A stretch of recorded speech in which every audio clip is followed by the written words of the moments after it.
ঠাস করে সপাটে এক চড়, তাও আবার খোদ মহারানীর গালে। আর চড়টি মারলেন স্বয়ং সাধক বামাখ্যাপা। ঘটনাটি তারাপীঠের। রানী এসেছেন মায়ের পুজো দিতে।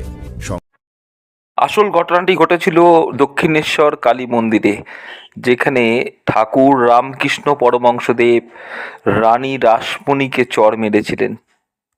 আজ আর রক্ষা নেই, কিন্তু রানী সবাইকে ঠাকুর রামকৃষ্ণ পরমহংসদেব রানীমাকে সতর্ক করে বললেন, এখানে এসেছিস মাকে ডাকতে, আর মনে মনে ভাবছিস আদালতের মামলার কথা। তোর টাকা পয়সা তোকে বাঁচাতে পারবে? রানী চমকে গেলেন। তিনি সত্যিই পুজোর সময় জমিদারির এক মামলা নিয়ে ভাবছিলেন।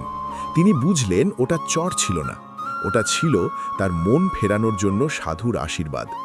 নতুন বছরে আমরাও যেন যা করি মন দিয়ে করি। শরীর এক জায়গায় আর মন আরেক জায়গায় থাকলে সাফল্য আসে না। গল্পটি ভালো লাগলে কমেন্টে জয় মা তারা লিখুন।